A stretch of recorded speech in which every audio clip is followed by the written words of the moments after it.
got a really good treat. This machine works really freaking hard.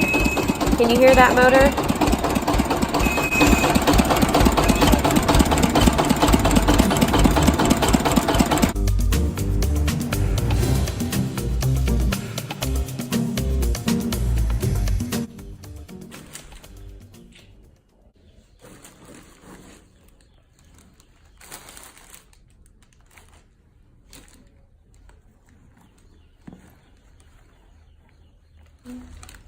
Okay, no rats.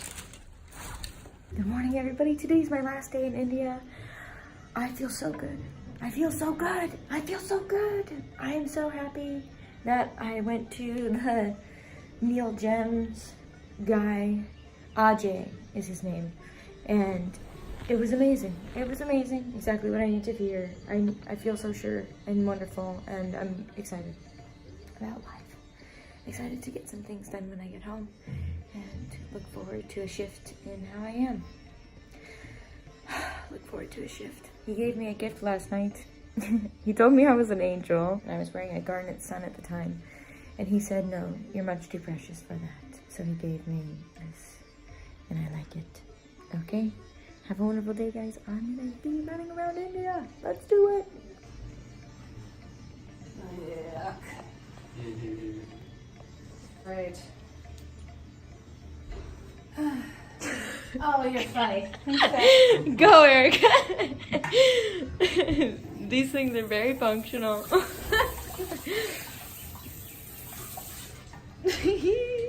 only thing I don't do is drink from. Okay, I don't want to get the towel in there. Who cares? It's the last day. Are we taking a shower here? No. So this is the Mustache Hotel, and we usually hang out up on the roof. But there is the bar next door, and that is where we spend our time as well. Now we're on our way to see the block printers. I'm very certain that finding your way to specific shops or locations is hard in India because I don't think everything's clearly marked. So right now our guide, he is on the phone with the people we're trying to find, and now he's having to navigate us to the location because it's not exactly like map, punch it in, GPS style.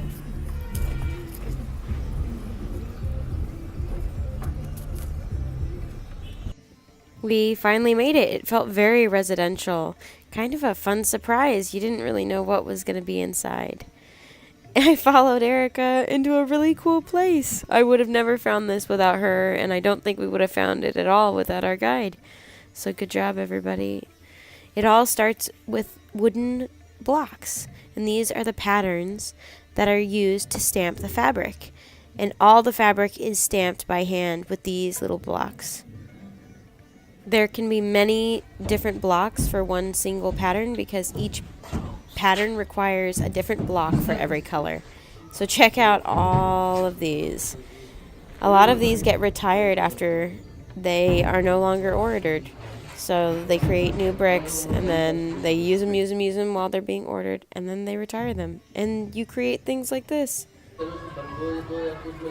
And here we find Erica finding what she finds best, which is ethically sourced and created products. So go check out her store, guys. Tyger Lotus Boutique. Wow. Look at that. Every layer, every color requires a new pass. This guy does this all day. This is the finished product of what you saw him creating just then. I counted 4 different colors. So that means that he had to go up and down these sheets of fabric 4 times to get this. The next time you hear someone say block printing, I want you to remember how much time and effort went into the pattern you're looking at.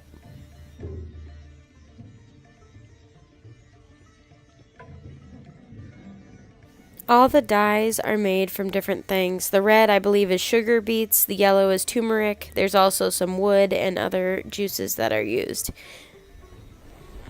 Every detail is added on by hand. Even a little border at the base of it or the edges, that's all stamped on by hand.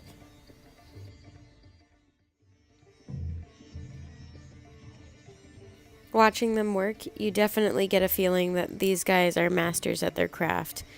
They use the most precise amount of effort necessary to get the job done, and they do infinite amounts of fabric all day long.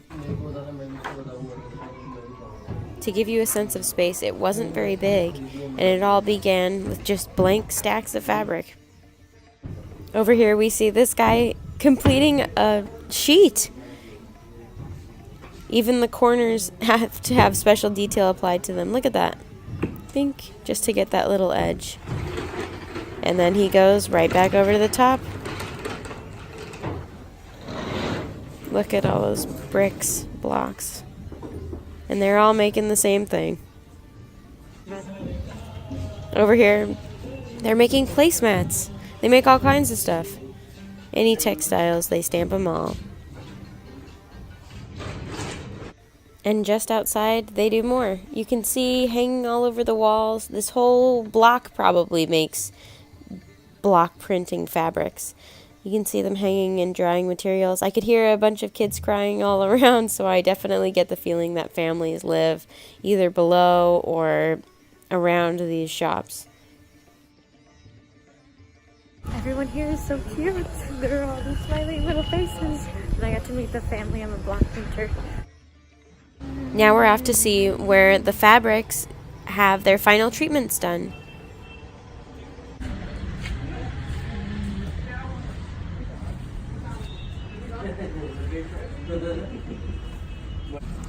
I know. Yeah, it's like a washing machine rinse. Look at all the finished and drying fabrics. Now we find Erica taking a peek at what's going on over here. This guy over in the back, he is doing what he does all day, which is wash fabrics. Check this out. All by hand. Everything's washed by hand.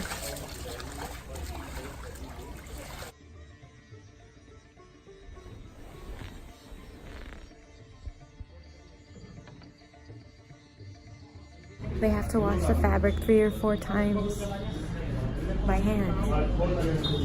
There's a lot of craft and care that goes into this.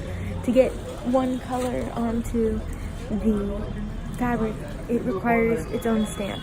So if you see multiple colors, that means that someone had to go over it multiple times to get all those colors on there. And not only that, it means individual blocks for those where the placement of the colors go. And those are also made by hand. And they do get retired, and they're all very unique. Take a look at these gorgeous colors. They do all kinds of stuff. This fabric is finally done being stamped, and this guy brought it over from the hand stamp block area, and it's going to have its final processing done. Check this out. So here's how it starts out. This is this color. Obviously pinks, oranges going on.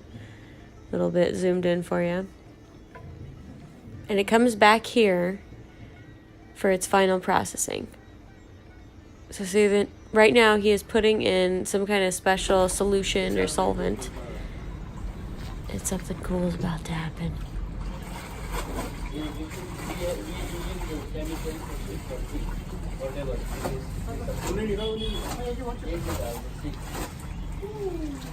Wow.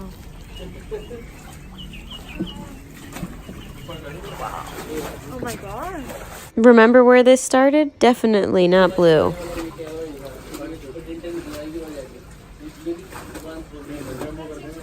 Wow. So the blue, so that third reacts with the chemical becomes blue. And they make all kinds of fabric. They've definitely got this honed into an art. Now we're on to our next vendor. And we go.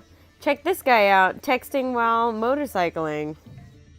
I wanted to catch on video how smiley and friendly everybody is, but whenever I busted out my camera, it seemed like those people vanished. But here's this guy. All over the place, there were just amazing buildings to see. Check out this, another beautiful place of worship. And over on the, you'll see it in a second, over on the cliff, there's this amazing looking fortress. Not exactly sure what that building is called. One of my favorite things about India is you never really knew what you would see. So there's these guys celebrating Holi. Jaipur's women's car rally. Okay. I really loved how colorful everybody was. What is this? I don't know.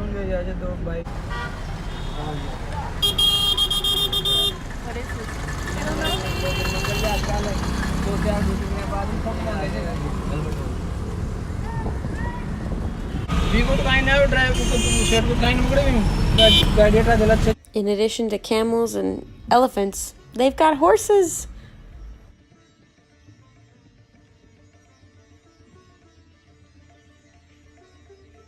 We made it to one of our final stores.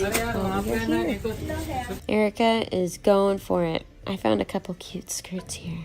I'm a big fan of this guy's samosas. He served us some of the most amazing samosas I've ever had in my life. They were a little bit smaller, but exceptionally well spiced. Wonderful shop for the third time. Now we're on our way back to the same store. They were bringing us some specially requested items. I like this one.